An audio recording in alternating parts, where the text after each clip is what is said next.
know a thing or two about recruiting, because we had Muffet McGraw and she talked about recruiting Caitlin, getting her to commit to Notre Dame, and then, Caitlin changed her mind and went to Iowa. What do you remember about that? And was there any hard sell at the last minute for you to get her to make the switch? No, the sell came earlier, right? I mean, once she told us she was not coming to Iowa, she was going to Notre Dame, it was over. I mean, we didn't pry into that. But we did notice, okay, she hasn't posted anything after she cut us. Now it's weeks are passing, and so I think we put a call into our AAU coach just to find out what was going on. And I realized then that she wasn't fully on board with her decision to go to Notre Dame. And so there was no sell at the end. She called me up, and I can remember exactly where I was sitting. I can remember the restaurant my husband and I were having, what we were eating when she called. I went out into the alley to get because I knew I was going to be exuberant if she, did commit to us. And she said, "Do you still have a spot for me?" Lisa Bluder just sat down for an interview that changes everything we thought we knew about Caitlin Clark. For years, everyone assumed she retired simply because Caitlin graduated.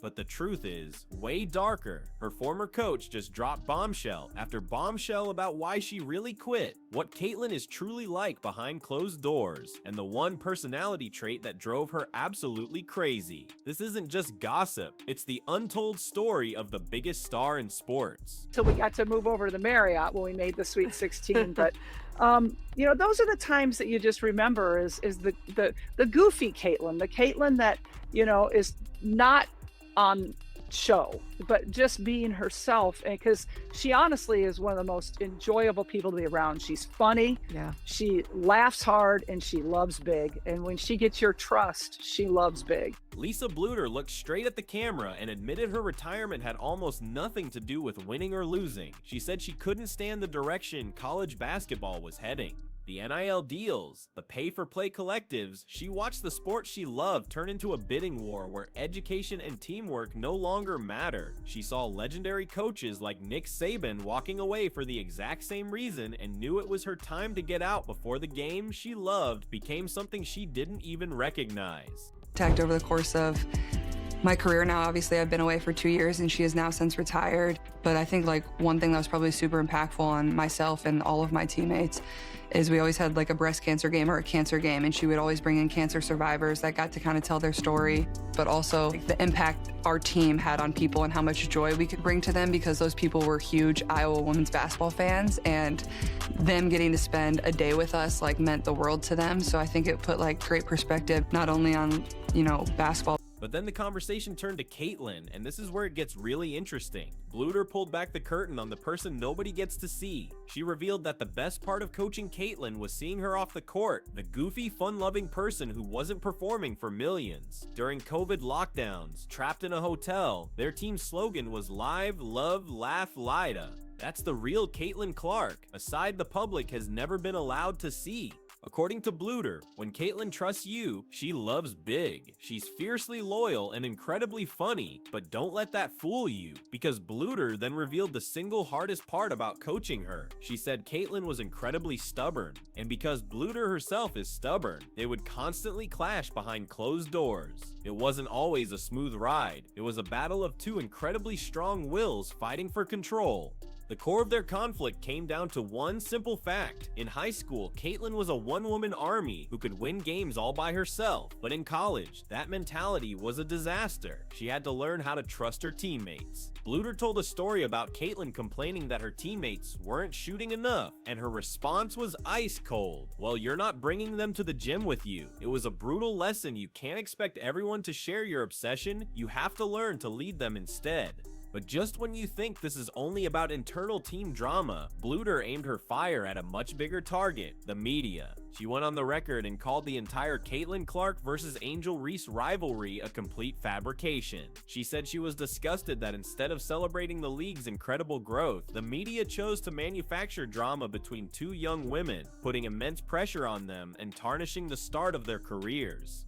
Bluder made it clear this wasn't just about defending Caitlin. She was angry about what was done to Angel Reese too. She said the narrative was unfortunate for both players and that the WNBA deserved to be in the spotlight for great basketball, not for fake beef cooked up to get clicks. This wasn't a coach protecting her player. This was a veteran of the game calling out the toxic machine that was threatening to overshadow the sport itself. And that's when it all clicks into place. Sarah Spain compared Caitlyn to Michael Jordan, not just for her talent, but for her insane, almost destructive competitiveness. That stubborn trait that caused clashes with her coach is the exact same killer instinct that allows her to take and make impossible shots.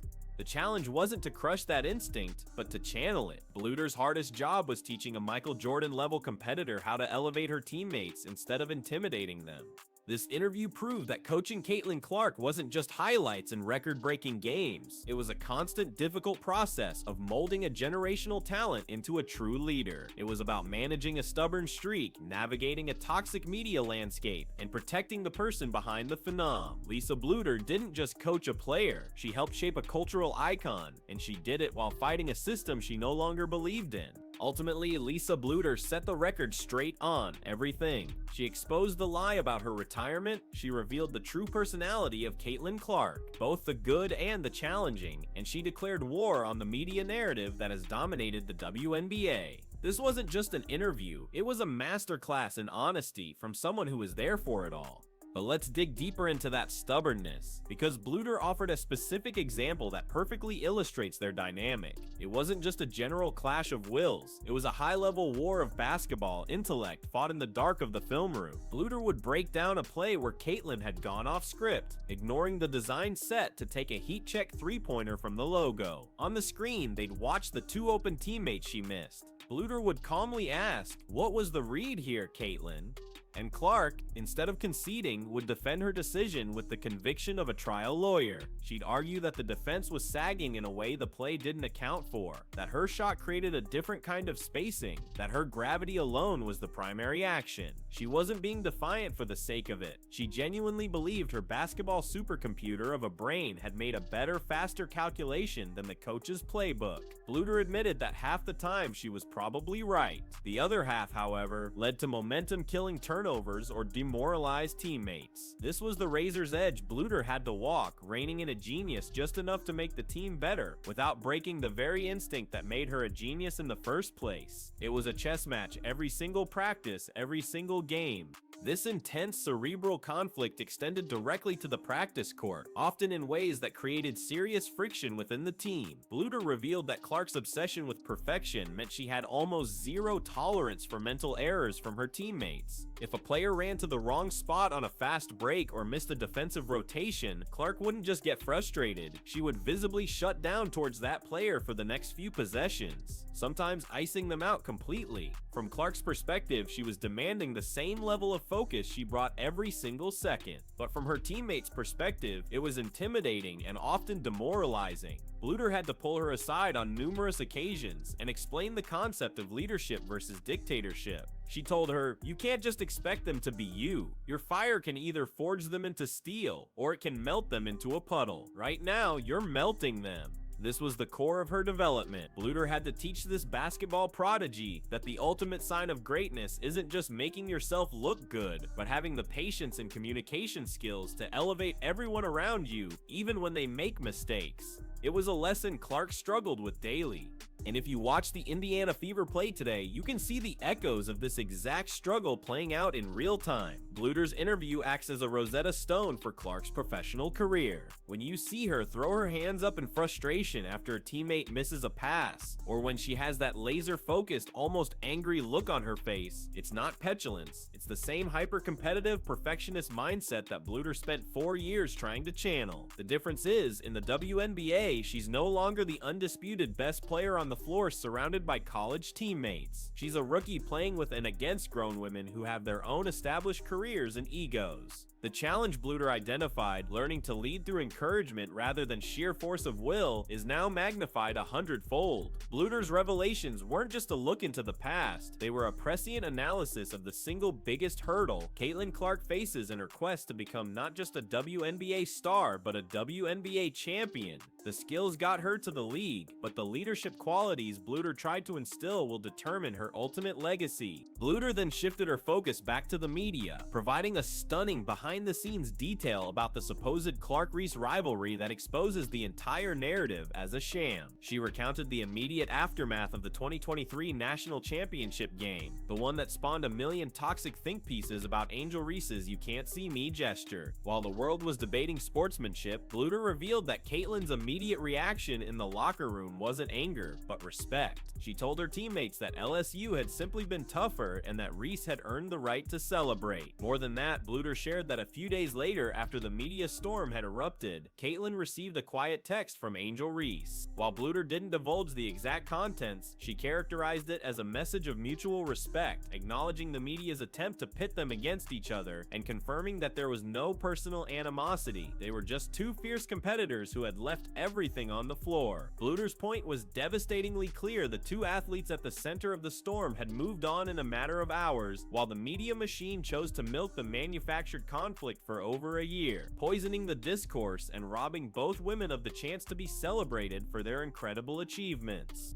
The personal cost of this media-driven pressure cooker was another shocking topic Bluder didn't shy away from. She described a moment in Clark's senior year when the national attention had reached an unbearable fever pitch. Every game was on national television, every post-game press conference was a minefield, and her face was on every sports channel, 24/7.